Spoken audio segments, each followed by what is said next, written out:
Community Preservation Committee will be conducted via remote participation. We will have a video recording available upon request as soon as possible after the meeting. Could you please call the roll, Roberta? Yes. I have David. Yes. Heather. Here. Ryan. Present. Carlos. Present. John. Present. And Michael. Here. All right. And I think we are missing, sorry, I have to look at my cheat sheet. Joe, perhaps? Did I miss Joe? Yes, we're missing Joe Capuano and Mary Jo. Mary Jo. Okay. Yeah. All right, very good. First on our agenda is the approval of minutes from, looks like that is meant to be January 22nd, 2025. Any comments or questions about those minutes?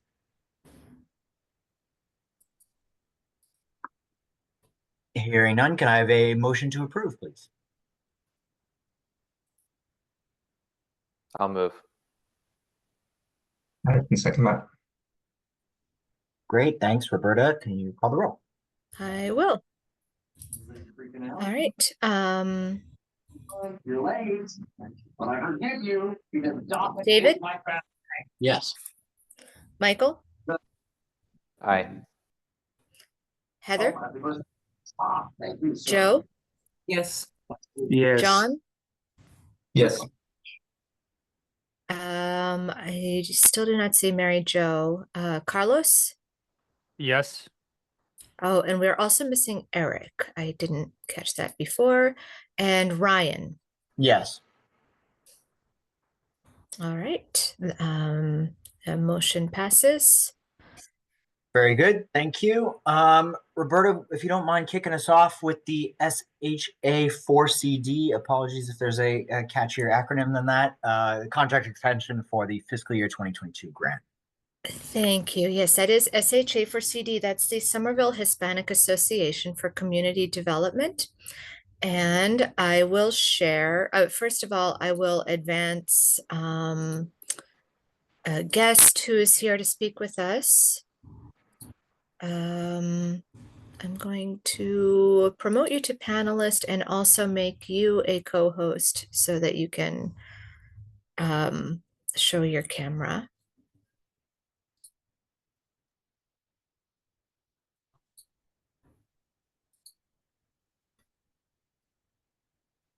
Thank you, Sean, for joining us. Hi. And I also included in the meeting packet a memorandum from the Somerville Hispanic Association. Just a quick overview before we ask Sean to give us an update and introduce himself and give us an update on the project. The Somerville Hispanic Association for Community Development, the 59 Cross Street building in East Somerville, is a very large former church building now owned by a nonprofit organization, which is the Somerville Hispanic Association for Community Development, which runs a number of community programs in this building. And the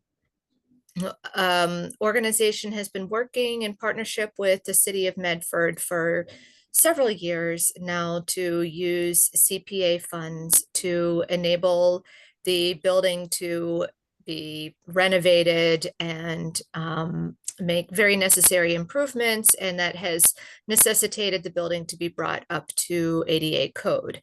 So a series of projects that the CPC funded, I think in I don't remember offhand now the years that these projects were funded. You can fill us in on that, Sean. 3 projects that are open right now are phases of those improvements that are needed to bring the building into handicap accessibility, combined with an ARPA grant, which they also received. But there were some delays in getting those projects off the ground. And that has resulted in the contract term expiring before the project has been completed. So they came back to us a few months ago to renew the first of the 3 contracts, and now you are here for the second of the 3 contracts that needs to be renewed so that the project can go forward. Sean, please. You summarized it perfectly, and I feel like I've shared this story a million times at this point, so I apologize if I skip over a piece. I think, folks, nice to see you again. I think we've actually spoken once before at the last time we did a contract extension, but if you wouldn't mind, I'd like to share just one of the sheets in our permit set that I think will quickly bring everyone up to speed as to the complexity of this project and kind of why we're submitting for an application, an extension, if you don't mind. Do you Please. mind if I share, Roberta? Sure. I think you should be able to share. I have the ability. I just wanted to Yep. ask before I stole it. Yeah. So this is an informational sheet that I've created that has been submitted as part of our permit drawings to the building department. And we don't need to go into the technical details of it, but I think it's very helpful. It's not for construction, but it's really just so I can keep track of this project, because as Roberta mentioned, it's a project that has been funded by a series of back-to-back grants. And at a certain point, as kind of the tail has gone, we had planned to administer each of the grants. This is fiscal year 21, 22, 23, and an ARPA grant. We planned on administering all 4 of those grants to different general contractors. At the beginning, that seemed to make sense for the folks working on this project. But then as the complexity of the project grew, those grants started to overlap. We made the decision to, rather than contracting out to 4 different contractors, we wanted to contract it out to a single general contractor and give them the responsibility to take ownership of basically all of the grant components, all of the project components into their scope of work. That's a lot better for exposure. It's a lot better for reliability. We don't have to get into finger pointing of whose work stops where. To give you a little example, one grant was proposing and is still valid. One grant and one contractor were going to install the elevator foundation and pit, and another grant and another contractor were going to install the elevator hoistway shaft. Neither contractor, in theory, would have had any relationship or liability or responsibility to the other. So you guys can use your imagination and see how much finger pointing could go if a wall was off or something wasn't perfectly coordinated. So it's been a boon to work with ZVI Construction. They're out of Brookline, Massachusetts. They have taken on the role of the general contractor. And I share this screen for you because I've created a little bit of a legend here where we have basically colored in blue, we have the fiscal year 21 exterior masonry work. That was relatively limited. It grew to become the fiscal year 22 green grant with the site, the social hall, elevator, and some window restoration. We got a fiscal year 23 CPA grant in pink to basically fund the rest of the elevator, add accessible toilets. And then our yellow ARPA grant added on to that. It basically funded the rest of the elevator because no one grant could do the entire project. So fortunately, there are some areas in the project that do fall neatly in the blue, green, pink, and yellow categories. But as you can see, there is a big overlap and a blend. Some areas that you can see that are pretty easy are these windows that are being restored with the blue. We've got the green fiscal year 22 grant that's taking care of accessibility improvements, so all folks can enter the main level of the lower level social hall. And we've got our elevator here that's a blend. So that's just a little taste. I could continue and explain anything else if you guys have some further detailed questions, but that kind of explains the complexity of this project. And so because the grants had started so early, so long ago with fiscal year 21, we requested an extension because we had been looking for a way to resolve this kind of complex project and bring it under the roof of one general contractor. We got an extension for that. We're here to request an extension formally for the fiscal year 22 project. And I don't think I need to share my screen anymore unless anyone would like a particular question about the scope of, or has a question about the scope of the project. But I'll give an update after this on where we are with the building permit and our next steps. But are there any questions that would benefit anyone from me leaving this plan up or these drawings up. Okay.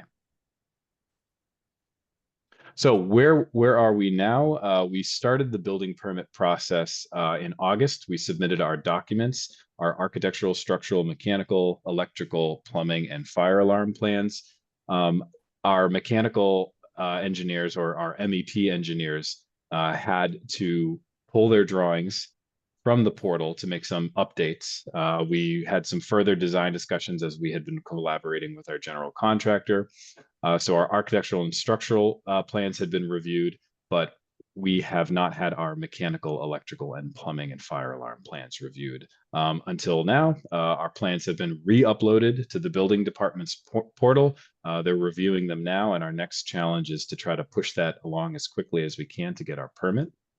In terms of the historic district commission review, because this is a historic property, we received a certificate of appropriateness for this project already, so there's precedent for it. We're not too worried about having to resell this project, but because the timeline has stretched so long, it expired. It had a 1-year expiration when it was issued last year. So we will be, per the terms, we'll be reapplying for the certificate of appropriateness. And I'll be including the previous certificate of appropriateness in my application as a kind of a reminder that we've already received the certificate before. So it's been a long journey. Roberta, you've been with us since the beginning, and it's been a long slog. We've gotten over most of the humps, but this is the biggest one. We've got all our stamped permit drawings uploaded to ISD, and we've actually moved forward with the review process with them. So I'm going to stop there. I just loaded you guys with a lot. I'd love to take any questions if you guys have something specific. Thanks for that, Sean. I can start off by just asking, it sounds like the expectation is that 2025 is the year in which you'd be requisitioning all of the awarded CPA funds. I would guess that with 10 months to go in the year, the hope is that you guys are spending this money sooner rather than later. Yes. The general contractor is already on board. In fact, we've already used some of the funds, the ARPA funds, to place deposits on things like the elevator, so we could lock in those prices. And for obvious reasons, thank goodness, we were able to do that last year before the Washington changes have happened. So we've at least locked in some good prices with our ARPA funds. We're looking to do the same with our CPA funds. But yes, we anticipate this project being wrapped up in 2025. Understood. So it will actually be completed in 2025, not just initiated. Yes, it will be completed in 2025. Yep. Okay, great. Thanks. You got it. Any other questions, comments for Sean? Yeah, I just wanted to ask a quick question. Has ZVI provided a clear timeline? Yes, they provided a timeline in August when we submitted the first building department plan review. They haven't updated it since then because we've been waiting for the permitting to wrap up, but they will be immediately updating that schedule and giving me something in writing. I'll be having regular meetings with them as well as the owner now that we've actually been able to push this forward, presuming we get the building permit and there are no glaring questions from the building department. But they'll be updating that. We'll be getting cost control documents to know exactly where we are with our project costs. ZVI is they're a trusted contractor of mine. I've done a lot of sensitive projects with them. They're a good team to have on board, and they're very aware of how the grant funds are our only funds. So they're being very accommodating for us, and we're going to be working closely with them to make sure we keep costs reined in. One quick question. What's the total cost of all of these CPA and grants? Like, what is the total construction cost for this project? That's an excellent question. Off the top of, I have this number. Can you give me just one moment? I have this number. I'm going to pull up. I've actually built that into one of our contracts. So I'm going to pull up the general contractor's contract.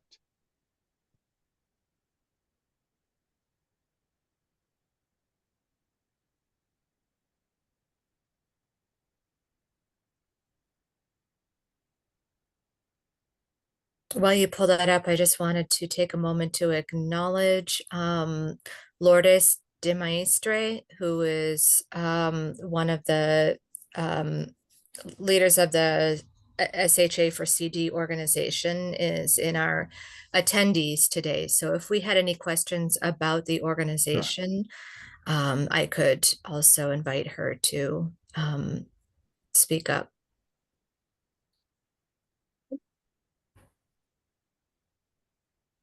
I'm going to do some quick math here, folks. Yeah, Give me just a well, moment. I've while got you're the doing that, numbers. I have a question. Maybe Roberta Sure. here is going to target. So, do we need to have a revised schedule for work being done as part of this extension request? I'm not sure how specific our contract is or our grant is. So when the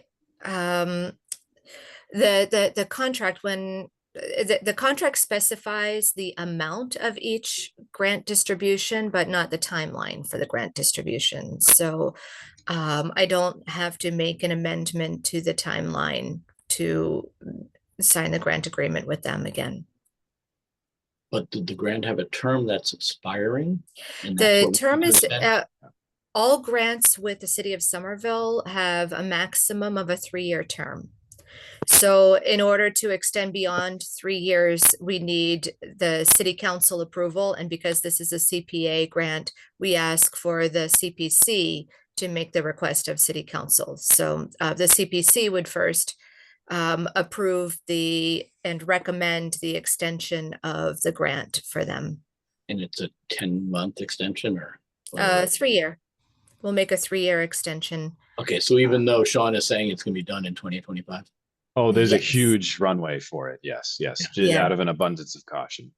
And we have had a grantee in the past who said, "Oh no, I only need 1 year. This project, I guarantee it will be done in 1 year." We've been there. And they were back the next year for a grant extension. So we might as well just take the 3 years and hopefully we don't need it.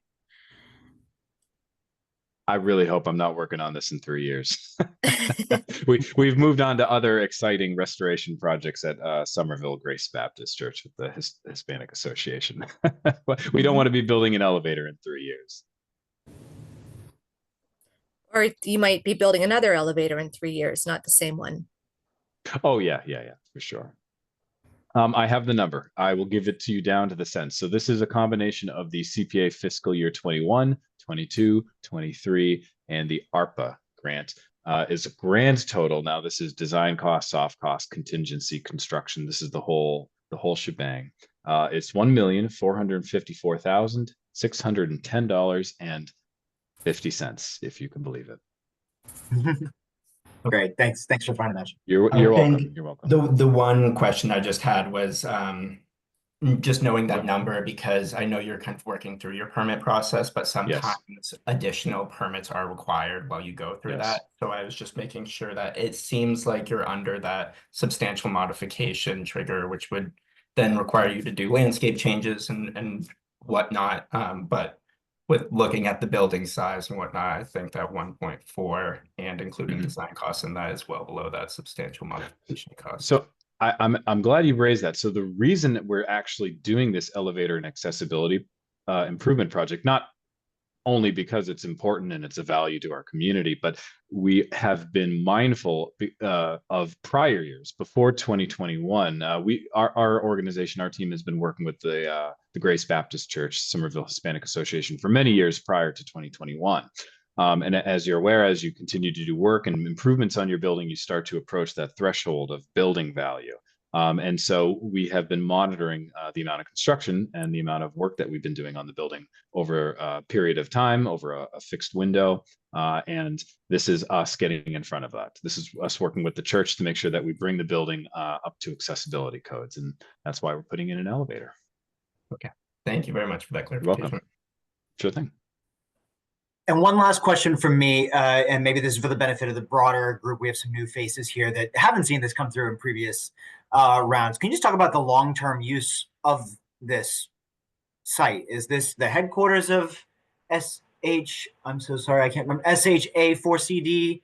How does it relate to the other project that you're doing with them? So it's all within one building. It's not, there's no separate projects in different locations or towns. We could let Lourdes speak to the organization's mission a little bit if she would like. I don't want to speak for her or volunteer her to speak, but generally the building is home to they rent it out to a church, a Hispanic Seventh-day Adventist church, so they have a sanctuary that's actively used. We're not doing any work with the sanctuary church, fortunately. Our work is squarely on providing an elevator for accessibility through all floors. So it's providing an elevator. It is providing an accessible entry from the outside. It's providing a raised floor at the social halls to be accessible. And where the functions, the programs, to answer your question, are basically a gathering space on the lower level. It's what it was used for before, and it's what it's going to be continued to use for to this day. We're just making it accessible. There's a daycare that's currently operating on the top level that, again, SHAF or CD, they rent that space out as a form of income generation. And they rent out spaces to the church on their main level. They do food pantries, they do community outreach programs. They're working with the Elizabeth Peabody Institute or House, I'm sorry, for the daycare program. If there's anything I haven't mentioned and Lourdes would like to, we could invite her to speak to that, but they do a lot. They've got their hands full, but all our work is exclusively in this one building. Understood. I think that answered my question. Thank you. Okay, sure thing. Okay. Anybody else? Questions or comments? I have a question. Yeah, Heather. So Sean, I've always been a little concerned about like the excavation of the accessible pathway to the basement and how you're going to reveal so much of that exterior masonry work that's currently buried. Yes. And the contingencies around that in terms of making sure that, like, should you, when you reveal that face of the building, need to do some work. How do you feel about your contingencies at this point as the grants are aging? Is this something where you feel that you have a comfortable buffer, or that? So we've already actually done some excavation in that area, some testing excavation, not by me personally, but the architect that started this project. They did some tests excavation in that area to see kind of what the soil conditions were, what the ground was. It's a lot of shale, which is quite forgiving. But you're absolutely right. There's going to be a little bit of mystery in every single project, for sure. Fortunately, this is a very limited project in what we're excavating and what we're touching. The contractor has currently already excavated and done some test pits by the elevator pit inside the building. It doesn't look like we're going to run into any major issues there with underpinning with the foundation pit. We currently have a combined project a contingency of about $200,000. We're going to do our best to work within that. You're absolutely right. The biggest change to the exterior, other than the elevator penthouse, which is going to be popping through the roof, but just by a little bit, we're going to reuse the slate and put it back on top of the penthouse, is going to be that exposed brick. I'm not overly worried. We work with some great masons that can do a lot of magic. The building wasn't quite.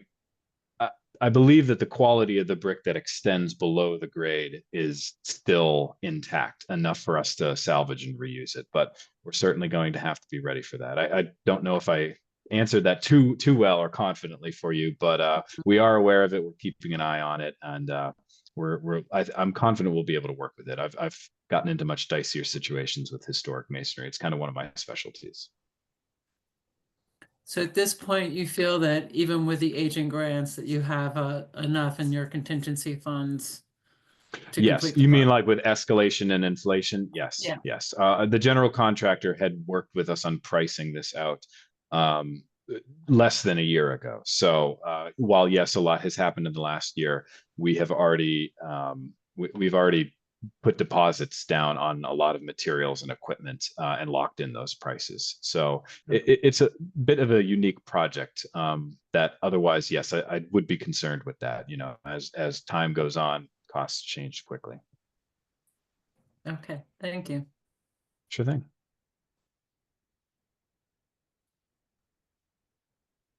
Okay, any last comments, questions here? If not, I would love to invite a motion regarding this contract extension request. I can make that motion to extend the contract by 3 years. I second that motion. Thank you very much. Roberta, could you please call the roll? Yes. David, Yes. Michael, Aye.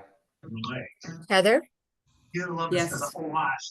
Joe, Yes. John, Yes. Mary Jo, Yes.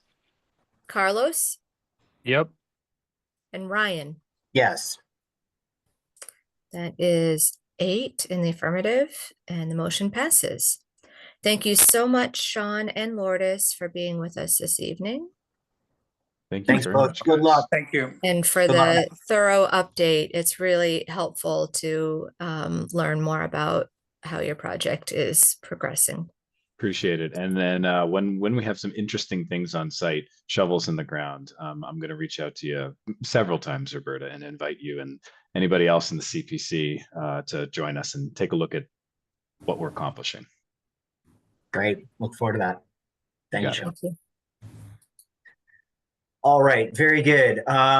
Moving on, we have a new off-cycle request this evening related to the Doughboy Auxiliary Fields. Roberta, do we have anybody that's going to be speaking to this? I believe that John is going Our to speak very for own this John. project. Yeah. All right, very good. Yes. Roberta, for you, if there's any preamble you want to give, otherwise, John, I think you can take us away. I'll let John take it. Happy to take it away. If you don't know, I am the project manager for the Doughboy Auxiliary Fields project. I received the project at 100% drawing set and was told to produce and complete this project. It was kind of my first project at the city of Somerville. So tasked with being the project manager of that. We had primarily ARPA funds for this project, but with ARPA reclaiming anything unencumbered, we lost all of our contingency back in September for the project. And so back in December, I wrote the CPC a memo saying that we may have to come to the CPC for potentially $100,000 additional dollars for the Doughboy Auxiliary Field project. At first, we thought it was going to be for both water and electric, but luckily, the water issue was resolved. We had a pipe that we could not locate, and we ended up getting an instrument that can detect 100 feet into the ground, and finally found that pipe and was able to connect that into our property. So that was resolved. The electric is still a problem that we have, the electric pertaining to the sports lighting. So we received a quote from Eversource for around, I'll give you the exact number, $92,500, I can never say this, 92537. I apologize for that. So we received a quote from them, but just knowing that costs can sometimes fluctuate, we wanted to ask for a clean $100,000 for this, knowing we would return anything that wasn't used for this work. And just a little bit of background on this, we had received $85,000 from the CPA originally in 2019 for this project. So what we're asking for is an additional $100,000 on top of that 85,000. I did provide some budget spreadsheets which kind of outline the funds from CPA as well as all of our funds from ARPA. I don't know if that would be helpful to go over, but I can pull that up if you would like.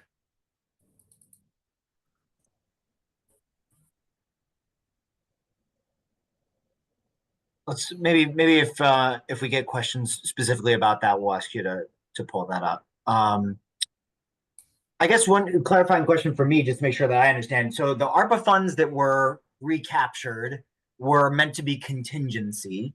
So you were down your contingency, but then the request here for the $100,000 is, I guess, again, to replenish contingency, but understanding that there's a good chance it gets eaten up for these extenuating, these new costs, these issues related to electrical that have come up beyond the original scope. Is that a decent summary, or? It wouldn't even be a contingency, would go to pay for this work that we know has to happen. So the contingency would be that $8,000 on top of the 92 for this additional work, just knowing Eversource may have an extra linear foot of conduit to run or something. I got it. Okay, good. And then before I just open it up to other folks, would you mind just doing a little place setting if you can share your screen so folks that I think I know where the Dilboy auxiliary fields are, but I'm not positive. So that would be helpful for me at least. Give me one moment and I can do that. I'm in East Somerville. I'm as far as I can get from these, I believe. So this will be helpful.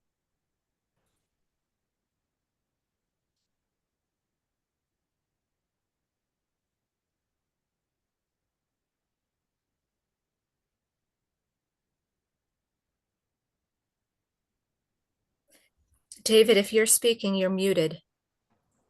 Speaking. How can you tell I'm speaking? John, I had a quick question while you're doing that.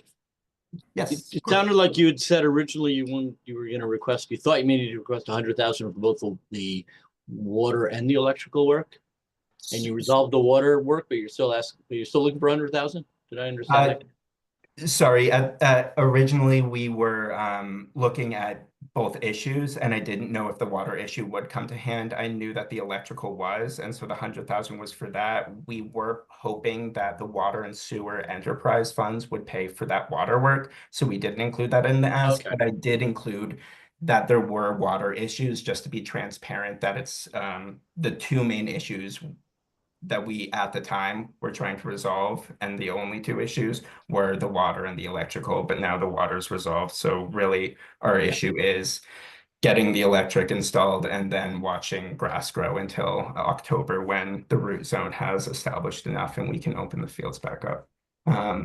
If you all can see my screen. Yes. Jump ahead a few years. So you can see the site on active construction. So this pink property line, actually, let me zoom out a little bit. So for context, City Hall is right here, Foss Park. You have to put you have to mark Ryan's house. Ryan, I know you used to live on Putnam, so that was over. Oh, good memory. Nice. Please include my house on all future submissions. Thank you. Of course.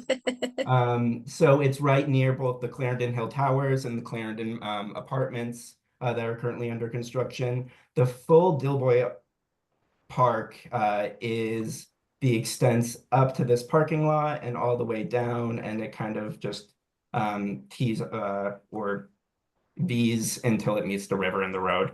But the stadium and the track was completed under Arn's supervision before I was here, and I believe it was completed in 2020 or 2021. And then this area outlined in pink is the auxiliary fields project. So we had to take over the parking lot and the two tennis courts to access the site, because there was a row of very beautiful mature trees that we didn't want to impact.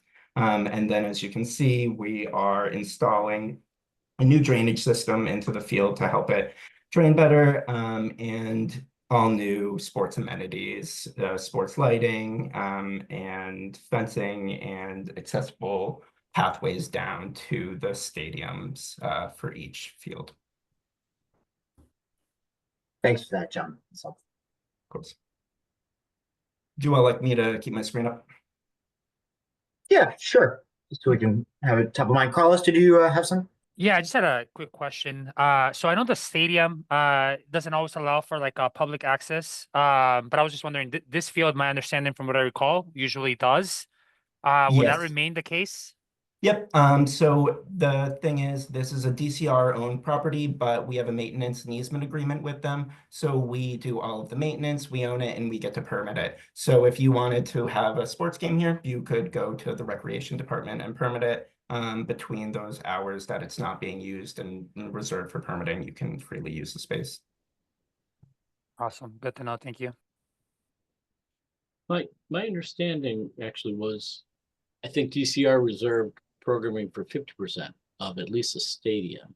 and the city got to use the other 50%. Does that sound? I would have to check. Yeah, I mean, but actually, and the auxiliary fill, though, I don't know, that might have been different. Maybe that's 100%, town. The way so I specifically know about the auxiliary fields, and Yeah. I know it's very flexible permitting. I don't think there's a 50-50. I think it's entirely through our recreation department's permitting portal. I can't actually speak to the stadium now that you Yeah, and it's possible to change, but when I was on the Somerville Youth Soccer Board, I think that the city only had, kind of rights to 50% of the time at the stadium. I would have to check that.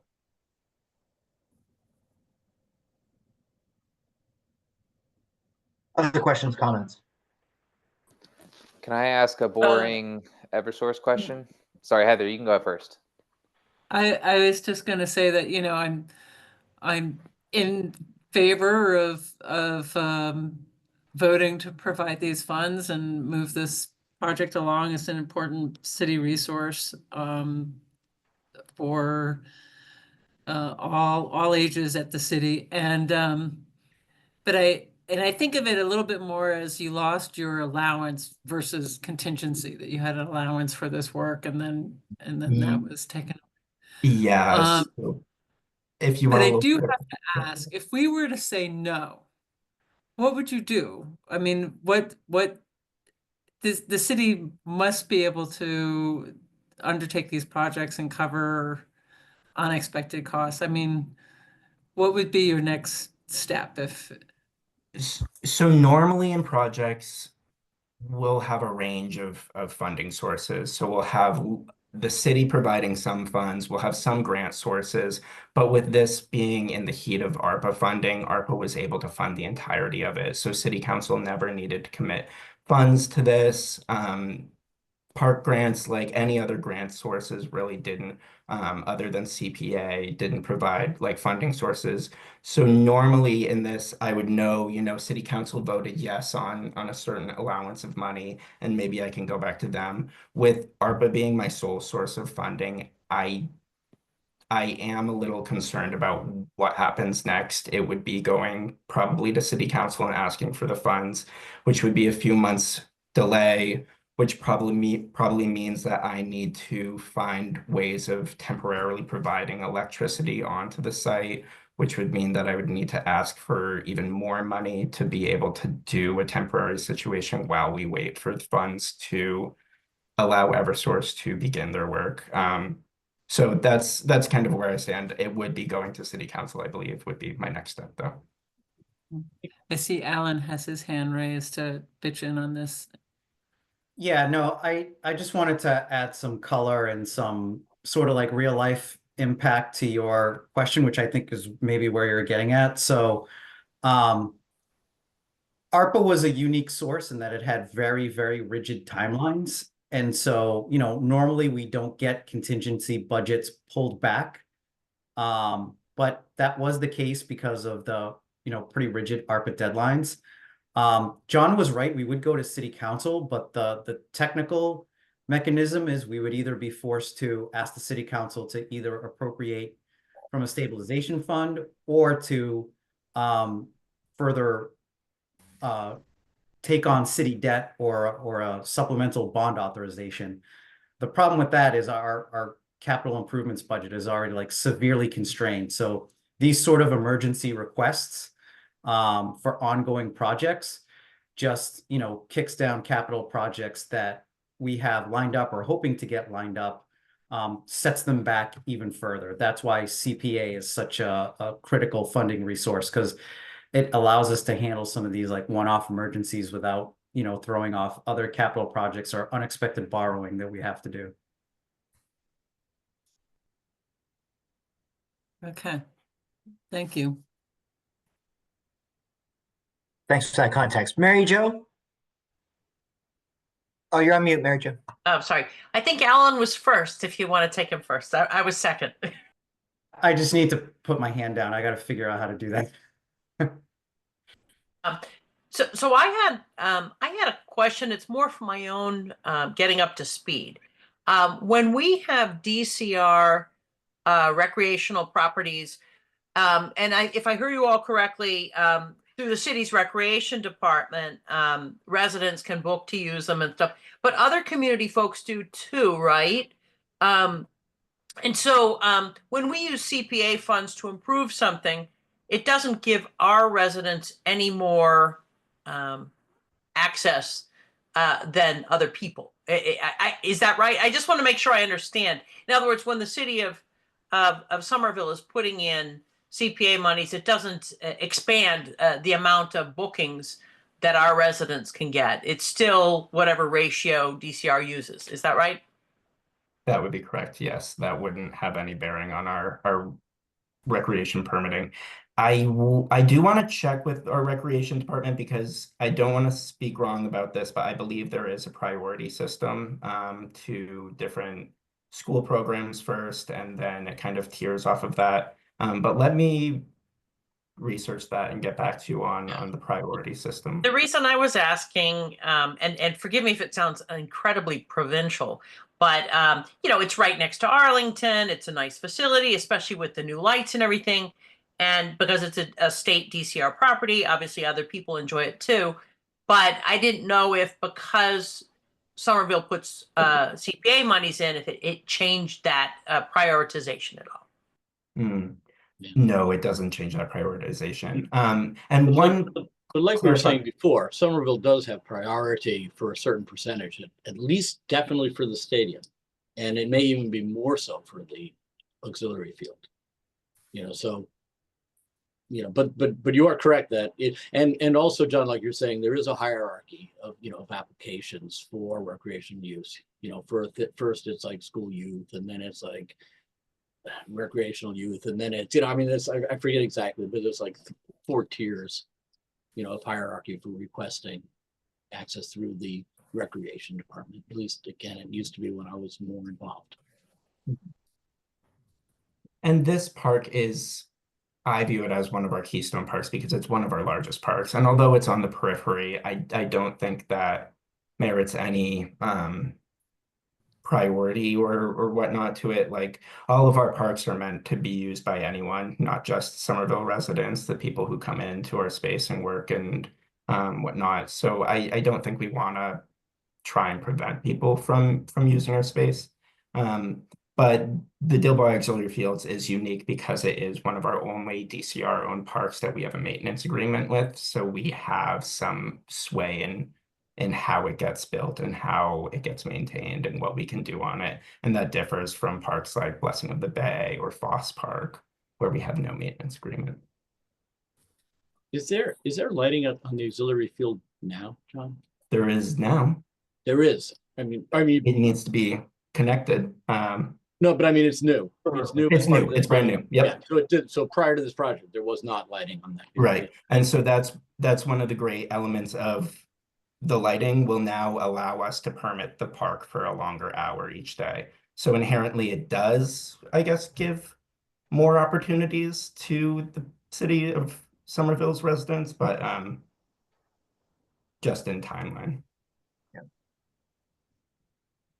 Thanks, John. One more thing for me, and this is a Roberta question. Can we pull up the our budget summary? Just to make sure we all understand how this fits into the broader scope for the rest of the fiscal year. Sure. Thank you very I'll much. share my screen, and I set up the analysis so that it includes this project, and it's a little bit hard to explain. So we have 2 projects that are in front of us right now. This is one of them, and the other is 50 Bow Street. Sorry about that. So that's the remaining requested $250,000 includes both of those projects. So the balance, if funded, if both of those projects is funded, would be $847,936 remaining in our undesignated fund balance. So earlier last fall, we identified that we should leave untouched a minimum of $617,633.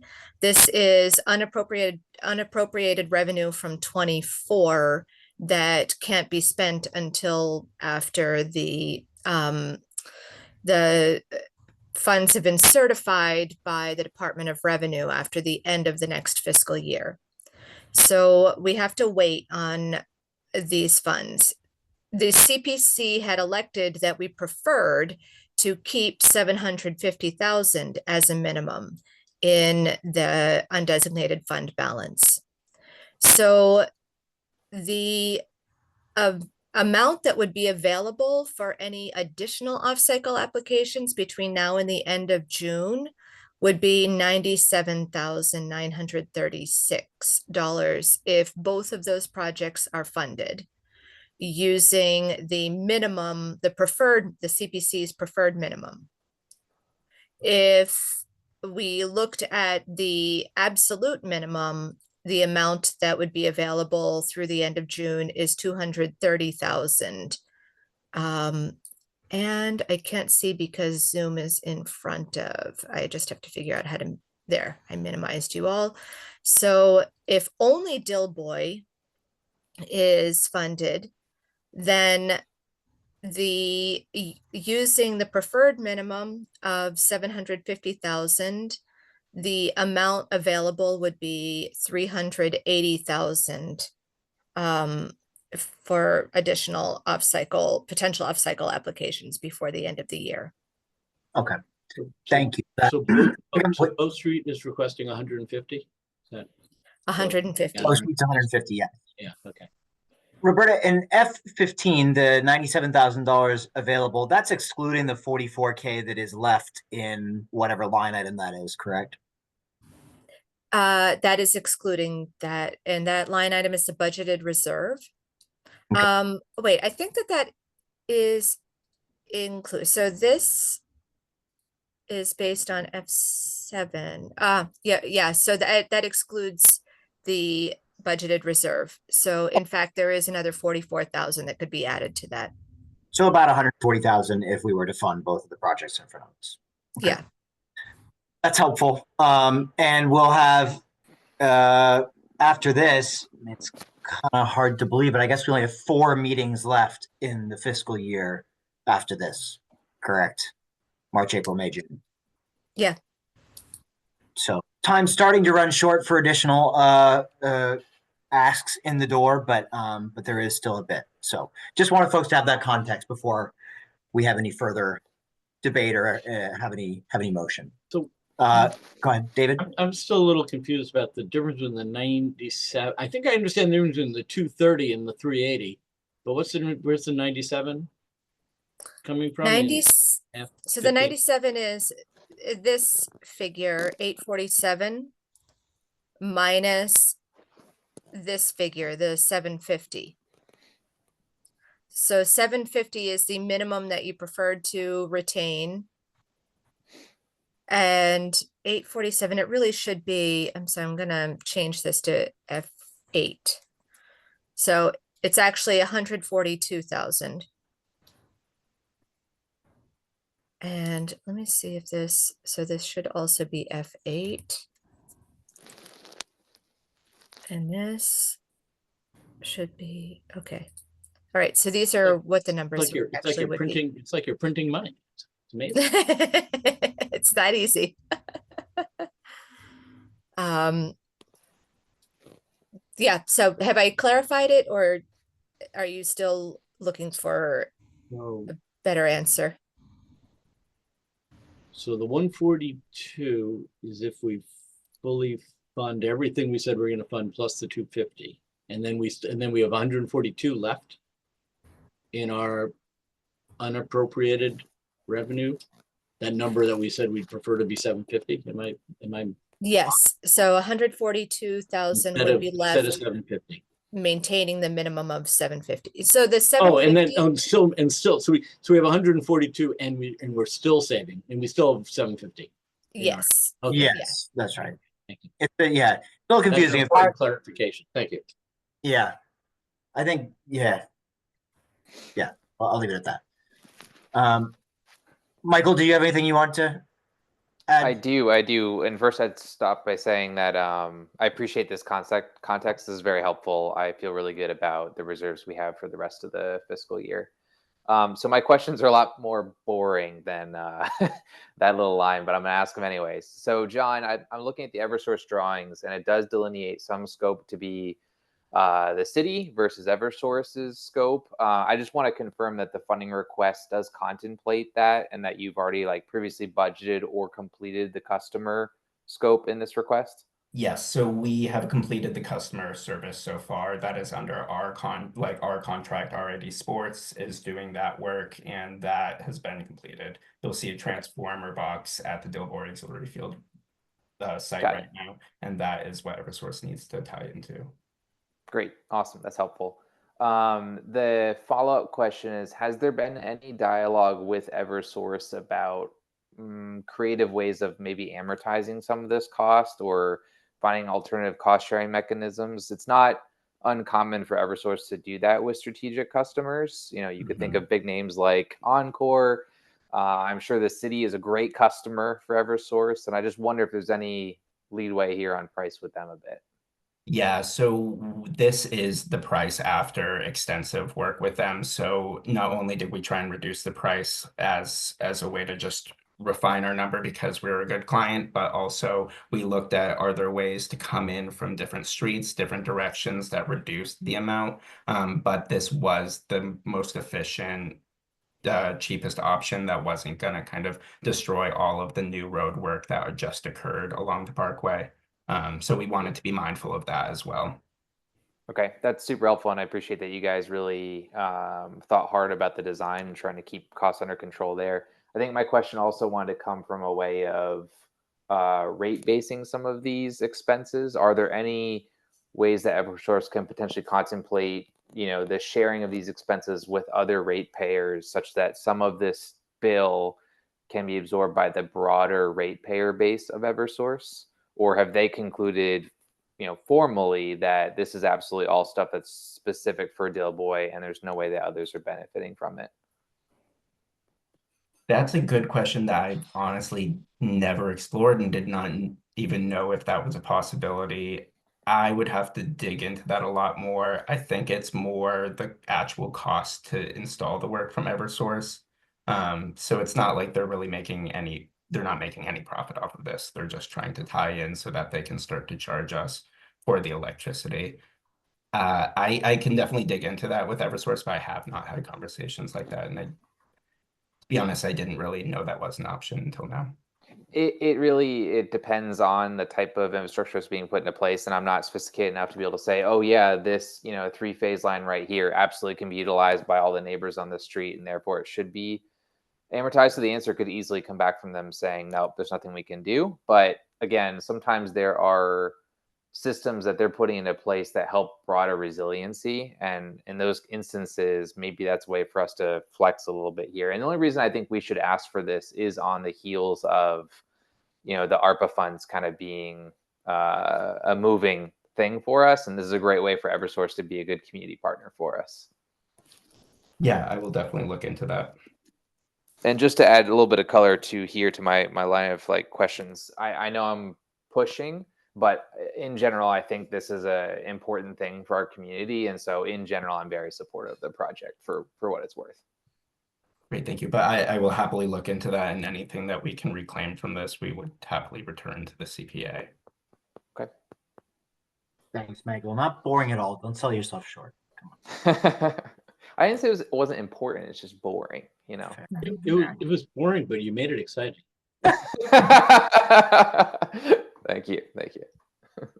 All right. Any other comments, questions? If not, I would love to invite a motion for this as we approach the bottom of the hour.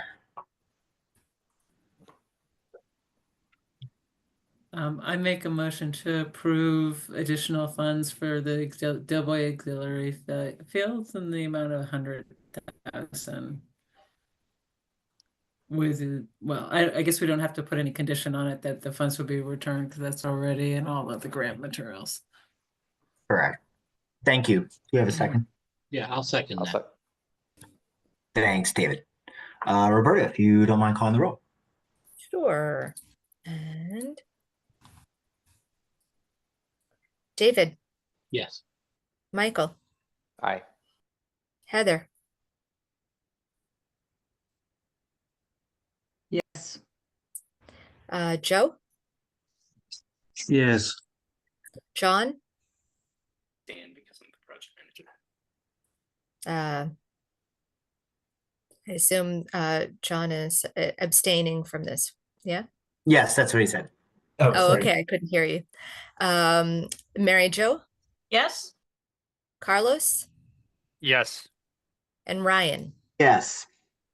All right, that is 8 in the affirmative. The motion passes unanimously Well, Great. with one Thank you very abstention. much. with one abstention. 7 in the affirmative, 1 abstention. Motion passes. Thank you. Thank you, John. Very much. All right. With that, let's now turn to our last pending application before us, and we're going to revisit the 50 Bow Street discussion. So hopefully folks actually did get a chance to look through the minutes from last time, because Roberta did a really nice job of summarizing what was an extensive conversation and a winding conversation, let's say, of a really complex issue. So I guess maybe I'll start this conversation by asking Roberta if there's any new information, because we kind of reached, I don't think stalemate is the right word, but we reached a spot where we had kind of digested all the information that was available and weren't able to have a motion. So any new information? The one bit of new information that I've received over the last few weeks is that the member of the condominium association who spearheaded the application, that's Dan Coughlin, he confirmed he took the proposed conditions to his condominium association trust, and asked them to give some feedback on whether they would be able to sign on to those conditions to be able to accept the grant. And they felt that it would be extremely difficult to sign on to a grant with those conditions, that it really isn't feasible for the condominium association, for 14 members to be able to get assent forms from all of their mortgage holders, and for, especially given the amount of time that might elapse, to then encumber potentially future condominium owners to having to sign on to a preservation restriction that they had not been a party to when this process began. So with those given those complications, they would likely not want to move forward with the grant. They wouldn't be, they also feel that it would be a hardship for those future condominium owners to have to pay back the grant after 10 years if they don't put a permanent preservation restriction in place. So it is problematic for them, as the more you look at this, more deeply at how this project would work. So that's what I've learned, what they've learned. Thank you very much. Thanks for your work in the background to get that info and share it clearly with us. So I'll withhold my comments. I'm curious to hear anybody else's perspective. Just to remind me from our conversation last year, were these conditions something that the city solicitor or some other city board recommended? So this wasn't entirely our idea. So This is recommended by the city solicitor. So if we were to proceed, we would proceed with these conditions. Yeah. And did they rescind their application? They did not rescind the application, but I also note that they had been invited to attend this evening and are not here. So they may have felt that there wasn't a likelihood that the committee would have the flexibility to consider their grant without those conditions.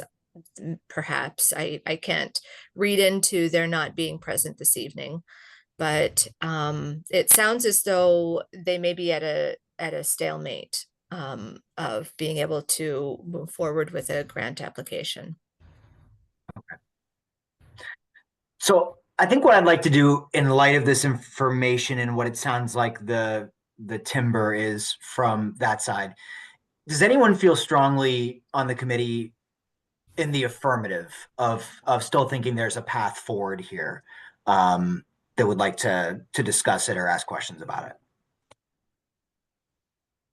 I think just looking at the ops of it, if we all say no to this project, then they say the CPA didn't want to give us money. If we all say yes to this with these conditions and they say no, at least we gave the extending hand saying, like, we want to preserve this. It's a beautiful building, but there are some requirements that we want to see you stand by, and other towns follow these same rules.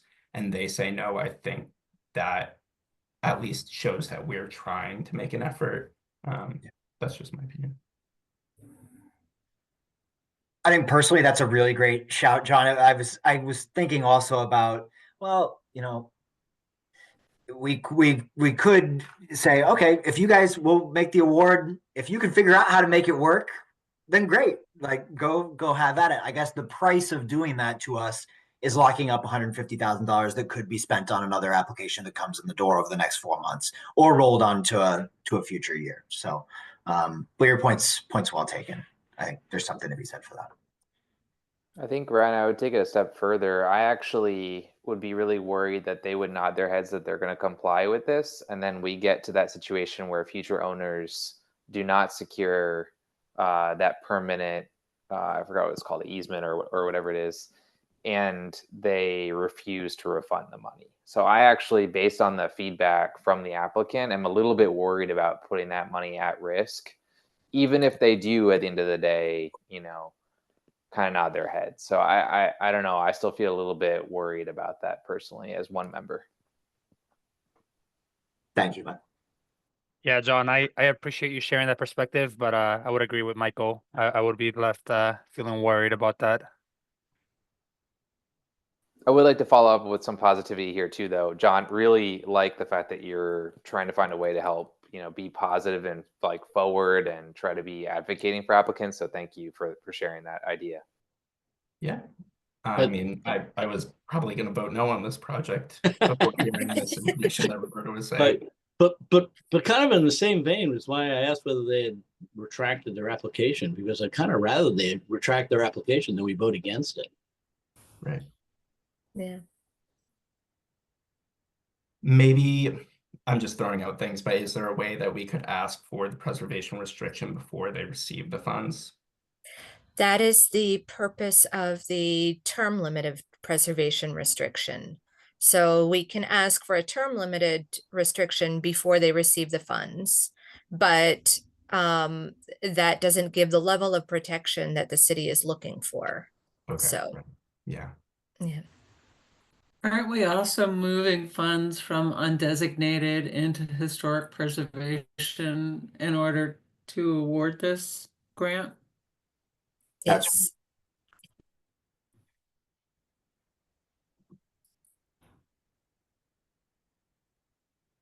Into historic preservation if we do it. I didn't hear the last thing you just said, Heather. Oh, I was just trying to make the point that by awarding it to historic preservation project, that money moves from undesignated into historic preservation. If it were to come back to the CPC, it would come back as historic preservation funds. So in essence, you're reducing some of the undesignated money's flexibility to go towards open space and recreation or affordable housing. Suppose that's true. Yes. I had a question. Maybe I'm just asking the obvious, but it is the reason that the unit owners and their mortgage companies would bristle or struggle maybe to get everyone to sign on to the restriction, because they, the owners and their mortgage companies, want those units to appreciate at market rate and nothing holding it back. And maybe the perception is that that restriction would somehow hold back the value of their unit somehow. Is that the thinking behind it? I guess I'm a little puzzled that it would be hard. 14 units is not 100 units. It's not that many households to win over. But if they feel that they would struggle to get everyone to opt in on that, my gut is telling me it's because they want their units to keep appreciating at a steady clip, and this could be a blemish or a barrier to that. Maybe I'm wrong. Anyone who has thoughts on that, I would welcome. Thanks, Mary Jo. I cannot speak on behalf of lenders. I can speak on behalf of people that have to work with lenders to build housing all the time, and I can say that any encumbrance that would limit the value of a repossessed asset, of something that in a mortgage default would be taken, is something that a lender would try to fight as a risk or a limit on the value of that collateral. Even though this particular type of encumbrance, the restriction, preserves that historic character, which is part of what makes those units so special and thus so valuable. It's kind of odd that they would object to this, because that's why that's so beautiful and not like just any old new build condos. I would just add, what made me raise this flag in the first place is, given the sample of projects that the city has ever tried to put a preservation restriction on due to awarding CPA funds. I don't remember the actual number, but maybe somewhere around 10 projects that we have sought a preservation restriction on. There have been a couple of them that the owners, for one reason or another, did not follow through with executing the preservation restriction. And there was one that the owner enthusiastically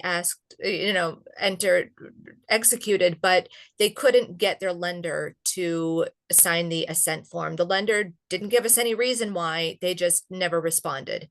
And so that effort failed. So I think it just raises, for each owner that has to sign on or that has to have their lender sign on, just raises the uncertainty of being able to complete the process of the preservation restriction by that much more. And actually, kind of conversely, I appreciate the candor of the person that you talked to in acknowledging what a high barrier that probably is. I mean, you could have just, yeah, sure, we'll do that, and then never did it.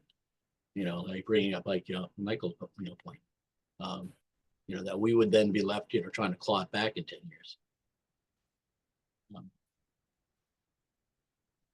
Do we need to make a decision today, or can we try and see if they would prefer to retract it than it be denied? I guess that's a Roberta question. I'm not particularly bothered by the optics or whatever they may be of us voting in the negative, but Roberta, what do you think is process from here? I've never actually seen a motion made to reject, but I suppose that is something that could.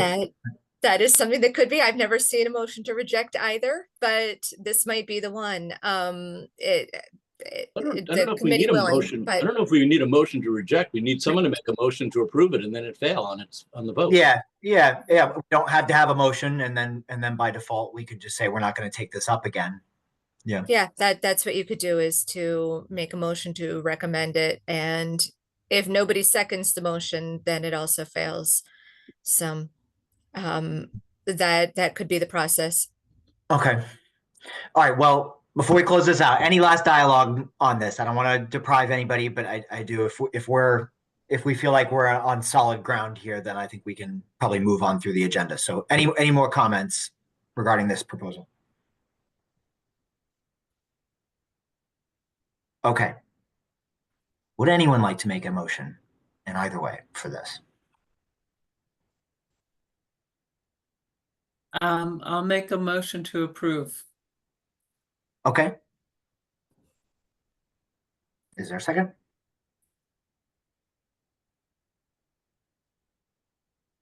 All right, hearing none. Roberta, how does process go from here?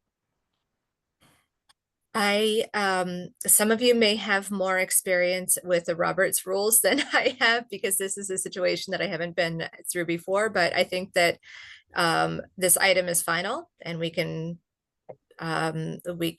retire this application. Okay, very good. Well, thank you all very much. This really was very interesting, and appreciate everybody's attention to it and engagement. Like, this was one of the more interesting ones I've seen in my 2 years or whatever here. So that's all. Thanks to you all. So thank you. All right, let's move on to our other items. Annual review for the fiscal year 26 funding round. Roberta, you want to talk us through application process instructions and forms? Any change from last month? Yes, I am prepared with oh shoot, I have to escape this. I'm going to share my screen and run through a brief presentation that I prepared that explains the changes to the application process since the last time. Just gotta share my screen. That would be that. And then I have to. Before we actually leave the 2025 numbers behind, I was on the Conservation Commission meeting last night, and one of the questions that came up was, what was the balance of the public space acquisition fund? And I wasn't quite sure. I knew that we had allocated like 200 or 300 a couple of times. I wasn't sure if some had been allocated before. And I went and opened the spreadsheet in order to try and figure out if I could answer it by just looking at the spreadsheet, and I couldn't figure it out. I can give you an almost easy answer. The balance of funds that the CPC has put into the open space acquisition is 800,000. Okay. Over several rounds. There's just there's one of those disbursements. Could I found that on the spreadsheet if I was clever? I'm not sure which spreadsheet. Well, I was looking at the 2025, one where you would not have seen that on the 2025 spreadsheet because it doesn't. So it's not carrying the balances forward. Yeah. Okay. Our $300,000 award that we made this year. Right. I saw that. Yeah. But I knew that we had done at least one previous one, and I thought there might have been other previous one, but again, I think so in the fall report, there was an appendix that had a list of all of the projects that we've ever funded. And I think you might be able to derive it from that. What was that number again? Just because you said you put 850? 800,000. Yeah. That's the easy round number. Yeah. The only caveat is that 50,000 is currently sitting in the wrong place and has to be put back in the right place.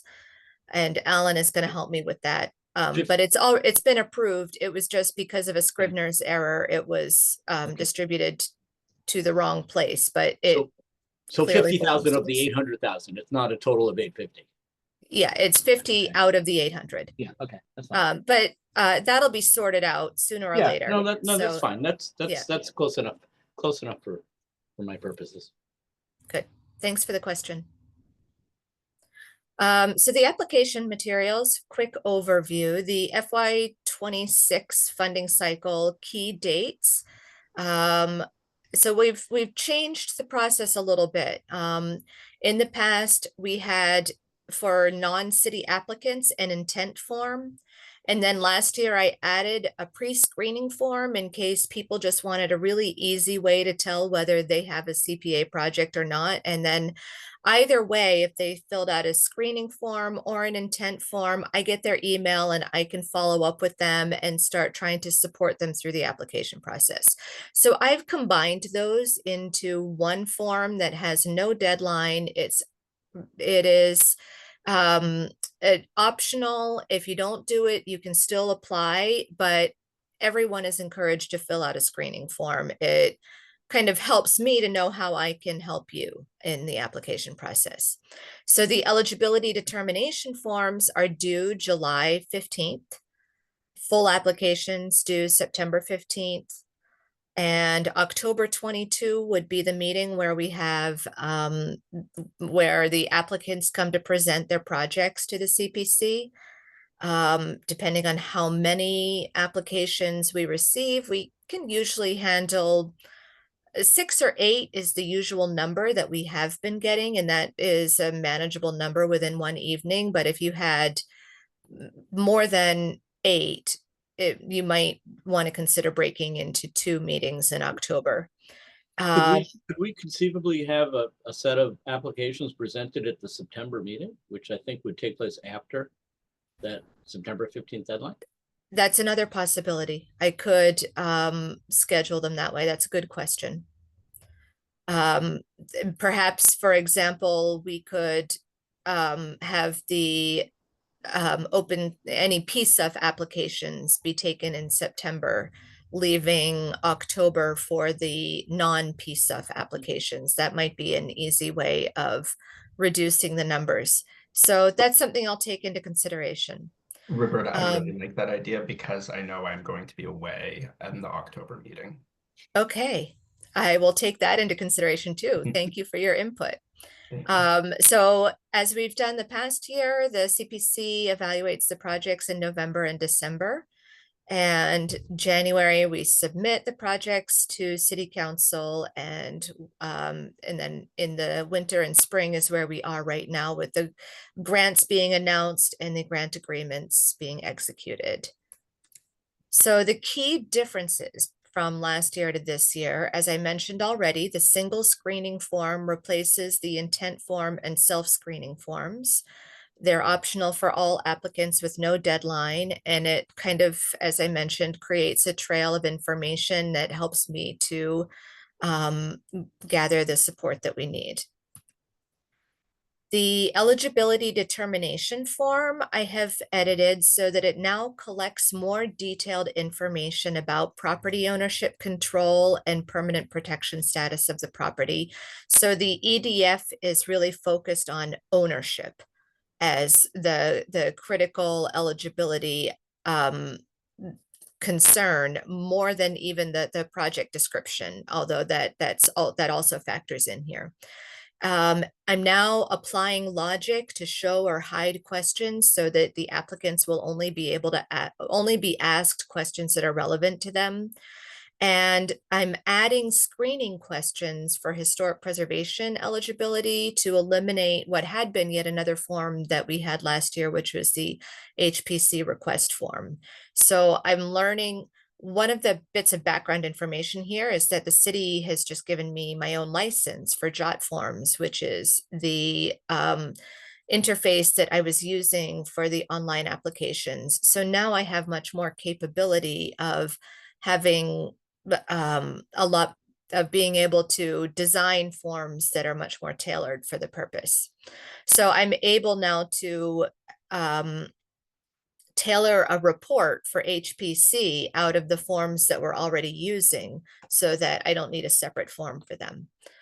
The full application, again, applies logic to show or hide questions based on whether it's a city project or a non-city project, new project or a project that's a new project or expanding the scope of an existing project versus increasing the budget of an existing project that doesn't change the scope. Clarifying and splitting apart some of the narrative questions to try to make it easier to understand what the application is actually asking for. And it adds some multiple choice screening to eliminate questions that aren't relevant. And we're reducing and consolidating the list of attachments and a single budget form with balanced level of detail. So John has already been the guinea pig for the new application. You can tell us, John, if that was, if you had any feedback on how that went with the application you filled out.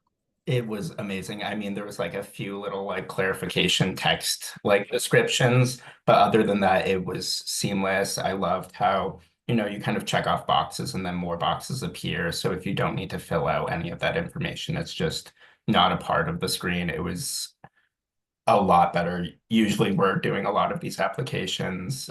So just kind of having it streamlined and very efficient, it was lovely to do. Thank you, Roberta, for all your work on it. It was wonderful. Thanks. And I mean, you already, I think, because you've filled out so many of these, you kind of know what we're looking for with some of the narrative questions. So if you have any feedback on how we describe the questions so that we're asked, so that applicants can understand what it is that we're asking for, always welcome to change our language. Great, thank you. So the HPC advisory review. So the purpose for HPC advisory review is twofold. Number one, if the site is not already recognized as a historical site in Somerville, then we need to have the historical commission designate it as historically significant for purposes of CPA. So that is a basic eligibility requirement, that it has to be historically significant. The second purpose for the HPC advisory review is to have the applicant receive some feedback from HPC while they're developing their scope and budget, to make sure that the scope and budget they use to make the funding request reflects what HPC is going to require for meeting historic preservation criteria. So in the past few years, we have been asking all of our historic preservation applicants to go for HPC advisory review, and then asking HPC to give historical significance determination or just advisory review, depending on what the status of the project was. And observing how this has gone for the past couple of years, I noticed that some of the historic preservation projects really aren't relevant to the Historic Preservation Commission, because they are design projects, or they're not for architectural artifacts. So the HPC doesn't really have expertise to advise on those projects. So I'm going to confirm this still with Senior Planner Sarah White. I haven't had a chance to coordinate with her yet, but I'd like to see if we can just eliminate those projects that it's not relevant from having to go to HPC. And either way, I can use the forms that the EDF and the full application forms to create reports for HPC, so that they don't need a separate form. And I've also made some updates to the application instructions, simplified, reformatted, removed language that's irrelevant to most applicants. There was a lot of language that had been in there about how people can obtain translations, but I thought about it and I felt that buried deep in the application instructions, the people who need translations may not ever find that language. And so really, the city has procedures, I think, that are more well developed than when our CPA applications were originally drafted, for how to provide language assistance to people for whom English is not their first language. So I'm going to rely on the city's procedures for helping people with language assistance, and not include that in our application materials anymore. And I've expanded on eligibility criteria. I think one of the things that I added to the eligibility determination form and the eligibility criteria in the instructions is to determine if it's a condominium association, making sure that they're aware of the requirement for a preservation restriction upfront, and making sure that they have the permission of the condominium association to proceed with an application with that understanding before they get through the application process. And the application supplement, I really haven't updated yet. This is going to be a document that people can refer to so that they know in advance what the requirements of the grant are going to be. What are they going to have to, what are the general conditions that they're going to have to sign on to? So all of that is provided in the application supplement, which I need to update with our new general conditions that we've developed. So that is everything in your meeting packet. I did include the actual application forms and instructions. So please share feedback if you have on all of this. Roberta, I had a quick question, just being newer. When you interact with prospective applicants as they're going through the early stage forms that they fill out and that sort of thing, have there been some that either once familiarizing themselves with these requirements, they self-select and thus their proposals never reach it to CPC because you know they've kind of opt out once they realize what they would be getting into? Yeah, that is okay? Okay. that has happened. Okay. Following up on that, do you know of any applicants, and this is obviously a loaded question, do you know of any applicants that may have declined to pursue the process because of the annual cycle, like ones that have a shorter window to respond? To my knowledge, potentially the Somerville Museum might have at some point wanted to ask for a budget, like increased budget on a project that the CPC had already funded, but the timeline for even an off-cycle application was too long for their needs because it was a project that was already underway. So they found another source of funding for that. And I think that's the only time because if it's really urgent, we'll accept off-cycle applications. And we have seen off-cycle applications several times. And typically the preference is that off-cycle applications should be driven by an urgency that is outside of your own control. It's not just that you didn't want to wait for the next funding round, but typically the urgency is to meet another grant deadline that they're trying to apply for matching funds. That's the most common situation. Occasionally, I've seen an off-cycle application because of an urgent structural problem that appears in the building and they need to come back and ask for money to deal with that because of the structural urgency. So a follow-up to that, in that structural one in particular, I'm more sensitive to, is there anything that could be done to either the process or the tools that you're improving to make this, to allow someone to kind of say, hey, I really have an urgent problem, like I need to get this in front of folks right now? Other than emailing you, I know you're very approachable, but is there another way that we might be able to make that easier? I think emailing me is really going to be the best way because then at that point I can figure out how to mobilize.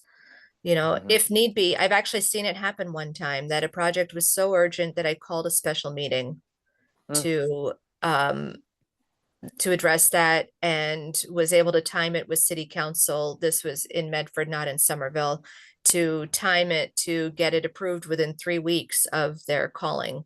So that was a record. Wow. But I don't know if Somerville could get it down to quite 3 weeks, given the city council procedures, but they may be able to. If it's particularly urgent, they might be willing, I've been told they might be willing to forego the referring it out to the finance committee and sending it back to the general committee, which is what's done with most of our CPA funding requests. But we haven't had a project with that level of urgency, so it hasn't been tested. Okay. Thanks for that. For what it's worth, your presentation was fantastic, and it's clear that you're putting a lot of thought into this. So thank you for that. Thank you. I have a couple questions about the general condition documents, Mm-hmm. That are in the package. And I just wonder if it looks like one of them is for the city exclusively, and one of them is for the general other applicants. Is that correct? That's correct. So my first question was, and I'm trying to remember because I thought we had discussed not needing, that the project needs to be commenced within 3 years language because it was going into either the grant document or the general condition document. I couldn't remember which. But I didn't see it in the non-city one. I did see it in the city one. Mm-hmm. It's already automatic in the non-city one. So just as we had the Hispanic Association come to us today for a grant extension, the grant automatically expires in 3 years and they have to come back and ask for permission. Right. So we've put a similar requirement in the city one now to ask for the city to be held to the same standard. So that actually is a good segue to my question about the city one. My reading of the city one was not that they have to, because in the non-city one, it sounds like the project has to be done in 3 years. So they came to us for an extension to extend completion beyond the 3 years. Yeah. But the language in the city one was, if by 3 years after the city council approved the project, no project funds have been spent by the department on the project, which I feel is a very low threshold. So I'm a little concerned about that being the language.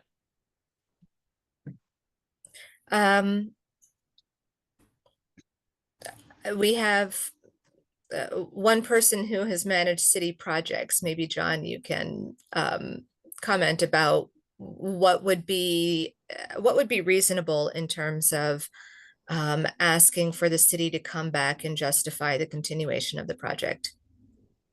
Like a length of time you're asking, or? So after 3 years, say that if the project has not been completed in 3 years, is it reasonable to ask the city to come back and give us an update so that the committee approves continuing the project? I think that makes total sense. I mean, on average, our park construction projects take 3 to 4 years. So I think a 3-year check-in, it makes total sense to have us come in and ask for an extension. I know that's our normal length of contracts anyways with the city. So I think it kind of keeps in line with all of our other contracts as well. Okay.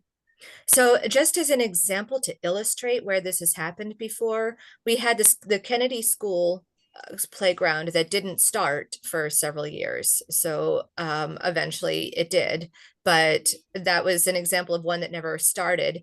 And the art farm is a different case because it actually wasn't approved. So the Kennedy School didn't start, and the